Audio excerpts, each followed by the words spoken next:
तो hello everyone, this is Saurabh Nag. I welcome you to my YouTube channel inspire of Saurabh पर। तो आजर video रे हमें जानिबा किपरि भाबरे हमें सुभद्रा योजना जो ऑफिशियल फॉर्म आछे ताहाको फिलअप करि परिबा। चलंतु आजर भिडियो को आरंभ। तो सुभद्रा योजना ପାଇଁ official government of department of women child development के तरफरु एक फॉर्म आछी। जो फॉर्म टे एटा तो एक्चुअली लिखा जाय फॉर्म टी संपूर्ण मागणार उपलब्ध हो। आपण माने अंगनवाड़ी केंद्र किबा मो सेवा केंद्र जनसेवा केंद्र किबा ब्लॉक ऑफिस फॉर्म को आनी पारि। और ये फॉर्म समय आनिला परे ए फॉर्म में आपनको नाम लिखा पड़े जोटा कि आधार अनुଯାयी एटारे आपण माने जहां भी फिलअप करिवे ताहा सब आधार अनुଯାयी फिलअप करिवे। और एठारे आपनको आधार अनुଯାयी आपनको नाम लिखा पड़े। समस्त को डाउट ले फॉर्म के ओडिया लिखा हो या इंग्लिश लिखा हो।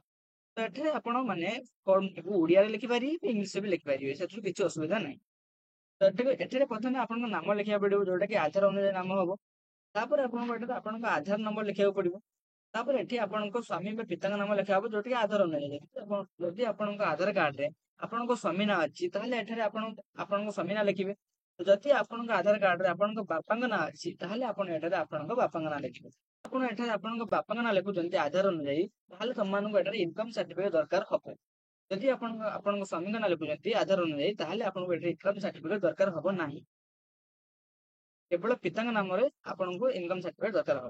तो बर्तमान आप लिखे जन्म तारीख जोटा कि दिन मास वर्ष अनुसार लिखाई। प्रथम एटार आप कौ दिन जन्म होता लिखे एटार आप मास लिखे एटार आप वर्ष एठारे आपको वर्ग चिन्हट करा पड़ो कि आप ओबीसी कि जेनेल कि एससी कि एससी एसटी एटार आप मारे। जदि आप शारीरिक भिन्नक्षम हाँ करेंगे जदि भिन्नक्षम नुहे ना करेंगे। एठारे आपको आधार संयुक्त मोबाइल नंबर दवा पड़ो जोटा आधार नंबर लिंक थी से मोबाइल नंबर देवी। एठारे आपको जोटा कि ऑप्शनल नंबर दवा पड़ो फैमिली मेंबर कहार नंबर दे पारे। एठारे एठारे आपण मानक आपन जिला लिखिया पड़ो। एठारे आपन आपन ग्राम लिखिया पड़ो। एठारे आपन ग्राम पंचायत लिखिया पड़ो। एठारे आपन ब्लॉक लिखिया पड़ो। वर्तमान एठारे सहरांचल निमंते ward number urban local board और सहरानगर एटा को आपण फिलअप करबा कोनो आवश्यकता नाही। कारण जो माने सहर रे रहउथिबे से माने ही एहा को फिलअप करिवे। आपण माने जदि गां रे रहउचंती ताहाले फिलअप करबा आवश्यकता नाही। जदि सहर रे रहउचंती ताहाले एहा को फिलअप करबा आवश्यकता अछि। और एठारे लिखिबे आधार सक्षम संचय खाता थिबा बैंक नेम। एठारे आपनको बैंक अकाउंट का नाम लिखिया पड़िबो जोटा आपण स्टेट बैंक हो इको बैंक हो किबा पंजाब नेशनल बैंक हो बरोडा बैंक हो तो आपण एठारे लिखिबे। जदि बैंक नेम एठारे बैंक अकाउंट नेम सहित अकाउंट नंबर लिखिते कहि नाही कि आपण एठारे बैंक नेम सहित अकाउंट नंबर भी लिखि पारे। तो परवर्ती होउची घोषणा एठारे जतेटा घर अछि जतेटा बॉक्स अछि आपनको सबुठे ठीक चिन्ह बसाइया पड़िबो। जदि आपण कोनोसी घर रे भूल चिन्ह बसौते ताहाले आपण सुविधार अयोग्य हेबे। सब सब योजना ठीक चिन्ह बसाती जपरिक ओडिशार बासिंदा अटे आपन जदि ओडिशार बासिंदा अटନ୍ତି ताहाले योजना अप्लाई करि परिबे याकु ठीक मारंतु। सेकेंड है 1 जुलाई 2024 सुधा मोर बयस 21 वर्ष किंबा ठारू अधिक वर्ष एवं 60 वर्ष कम अटे याकु ठीक मारिबे। तृतीय है मैं कौन राज्य किंबा केंद्र सरकार योजना अधीन मासिक 1500 टंका अथवा तदुर्थ किंबा वार्षिक 18,000 टंका अथवा तदुर्थ सहायता पाऊना। जदि आप 1500 टंका रु अधिक पाँच मासकू ताहले आपण भूल मारिबे और भूल मारिया द्वारा यह आपनकर रिजेक्ट हो। तो याकू समस्त ठीक मारिबो पड़िबो। मु किंबा मो परिवार कौन सदस्य वर्तमान किंबा पूर्वतन सांसद एमपी किंबा विधानसभा सदस्य एमएलए नुहंतु याकू ठीक मारिबे। मु किंबा मो परिवार कौन सदस्य आयकर दाता नुहंतु याकू भी ठीक मारिबे। मु किंबा मो परिवार कौन सदस्य कौन सहरांचल स्थानीय संस्था किंबा पंचायत अनुष्ठान जन निर्वाचित जनप्रतिनिधि नुहंती याकू भी ठीक मारिबे। किंतु जदि वार्ड मेंबर हेतिबे ताहले भी एटा सुविधा पाई परिबे। जदि सरपंच अलग कुछ हेतिबे ताहले एटा सुविधा पाई परिबो नाही।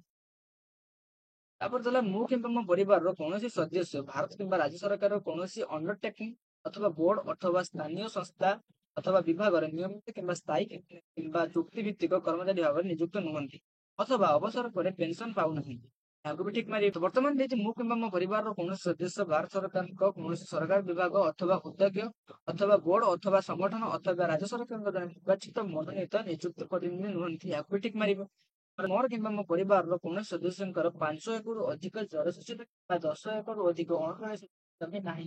आपन परिवार कहार भी जलसेचित जमी नाही जोटा कि 500 एकड़ अधिक किंबा अणजलसेचित जमी नाही तला मोर किंबा मो परिवार कौन सदस्य 4 चकिया मोटर जान नाही जेटा कि ट्रैक्टर हे परिबो मिनिटर कहि परिबो छोट वाणिज्य जान हे परिबो।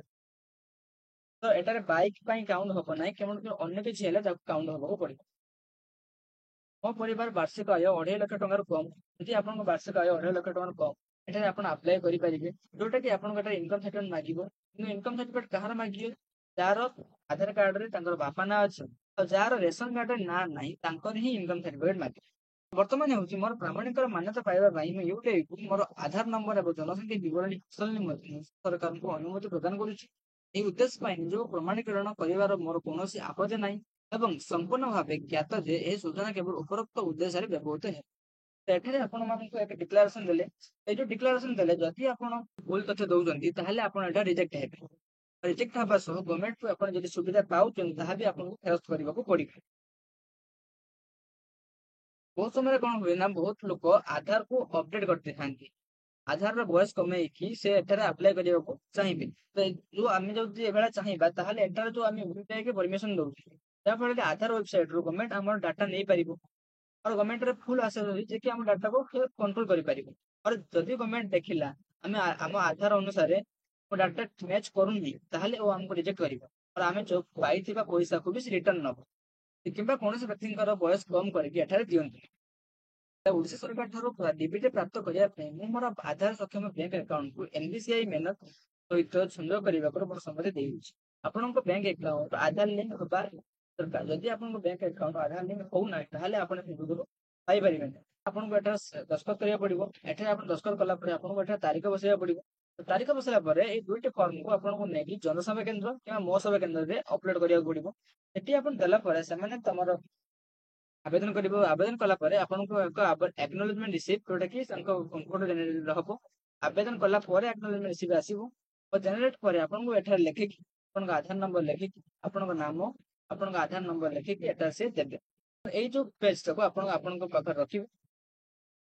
ବର୍ତ୍ତମାନ ଏବେ ସମସ୍ତଙ୍କ ଡାଉଟ କି ଏ ଯୋଉ ଫର୍ମ ଟାକୁ ଆମେ ନିଜେ ଆପ୍ଲାଏ କରିପାରିବେ ନା କରିପାରିବେ ନାହିଁ। ତ ଗଭର୍ଣ୍ଣମେଣ୍ଟ ଦ୍ଵାରା ଗୋଟେ ୱେବସାଇଟ ଅଛି ଯୋଉଟା କି ସୁଭଦ୍ରା ଯୋଜନାର ୱେବସାଇଟ ହବ।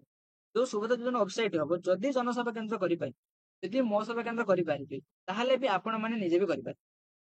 ଯଦି ଗଭର୍ଣ୍ଣମେଣ୍ଟର ୱେବସାଇଟ ଆସିବ ତାହେଲେ ଆମେ ଏ ସମ୍ପର୍କରେ କହିପାରିବା କି ଏହାକୁ ଆମେ ନିଜେ ଆପ୍ଲାଏ କରିପାରିବା या କରିପାରିବା ନାହିଁ। ତ ବର୍ତ୍ତମାନ କିଛି ଅପଡେଟ ଆସିନି। ତ ଏଇ ଥିଲା ସୁଭଦ୍ରା ଯୋଜନାର ଫର୍ମ ଫିଲଅପ। ଥ୍ୟାଙ୍କ୍ସ ଫର ୱାଚିଂ ଭିଡିଓ। ଥ୍ୟାଙ୍କ୍ସ।